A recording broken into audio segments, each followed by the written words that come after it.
ಈ budget preparation ವಿಚಾರ ಸೇರಿರ್ಬೋದು ಮತ್ತು ಗೃಹಲಕ್ಷ್ಮಿ ವಿಚಾರ ಖಂಡಿತವಾಗ್ಲೂ. ಯಾಕಂತಂದರೆ ನಮ್ಮ ಇಲಾಖೆ ಬಹಳ ದೊಡ್ಡ ಇಲಾಖೆ. ರಾಜ್ಯದಲ್ಲಿ ಸುಮಾರು 60-65% ಜನರನ್ನು ಮುಟ್ಟುವಂಥ, ನೇರವಾಗಿ ಮುಟ್ಟುವಂಥ ಇಲಾಖೆ. ಮಕ್ಕಳು, ಮಹಿಳೆಯರು, ಹಿರಿಯ ನಾಗರಿಕರು, ವಿಕಲಚೇತನರು. ಸೊ ಹೀಗಾಗಿ ಭಾಳಷ್ಟು ದೊಡ್ಡ ಇಲಾಖೆ, ಸುಮಾರು 40,000 ಕೋಟಿ ಬಜೆಟ್ ಇರುವಂಥ ದೊಡ್ಡ ಇಲಾಖೆ. ಸೊ ಭಾಳಷ್ಟು ಕಾಳಜಿ ತಗೊಂಡು ಮುಖ್ಯಮಂತ್ರಿಗಳ ಗಮನಕ್ಕೆ ಕೆಲವೊಂದು ಯೋಜನೆಗಳನ್ನು ತೆಗೆದುಕೊಂಡು ಬಂದಿದ್ದೀನಿ.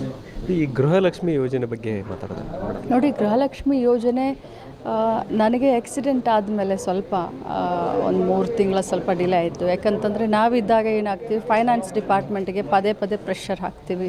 ಫೈನಾನ್ಸ್ ಡಿಪಾರ್ಟ್ಮೆಂಟಿಗೆ ನಮ್ಮ ಗೃಹಲಕ್ಷ್ಮಿ ಹಣ ಕೊಡಲಿಲ್ಲ ಅಂತಂದರೆ ಮಹಿಳೆಯರಿಗೆ ತೊಂದರೆ ಆಗುತ್ತೆ ಅಂತ ನಾವು ಪದೇ ಅವ್ರಿಗೆ ಜ್ಞಾಪಿಸ್ತಾ ಇರ್ತೀವಿ, ಹೋಗ್ತಾ ಇರ್ತೀವಿ, ಭೇಟಿ ಕೊಡ್ತಾ ಇರ್ತೀವಿ, ಮುಖ್ಯಮಂತ್ರಿಗಳ ಗಮನಕ್ಕೆ ತೆಗೆದುಕೊಂಡು ಬರ್ತಾ ಇರ್ತೀವಿ.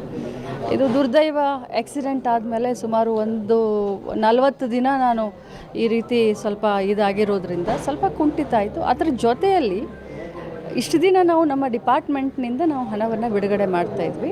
ಈಗಲೂ ಕೂಡ ತಾಲೂಕ್ ಪಂಚಾಯತಿ, ಬರೀ 4 ತಾಲೂಕ್ ಪಂಚಾಯತ್, ಬ್ಯಾಂಗ್ಳೂರು ಹತ್ತಿರ ಇರುವಂಥ 4 ತಾಲೂಕ್ ಪಂಚಾಯತಿಗೆ ದುಡ್ಡನ್ನು ಹಾಕಿ ಅಲ್ಲಿಂದ ನಮ್ಮ CDPOಗಳ ಮುಖಾಂತರ ಸೇಮ್ ಚಾನಲ್ ನಾವು ದುಡ್ಡನ್ನು ಬಿಡುಗಡೆ ಮಾಡಲಿಕ್ಕೆ ಸ್ವಲ್ಪ ಹೆಚ್ಚು ಕಡಿಮೆ ಆಯಿತು. ಬಟ್ ಈಗೆಲ್ಲ ನಾವು ಸುರಳಿತ ಮಾಡಿದ್ದೀವಿ. ಇನ್ನೇನು ಒಂದು ವಾರ 10 ದಿನದಲ್ಲಿ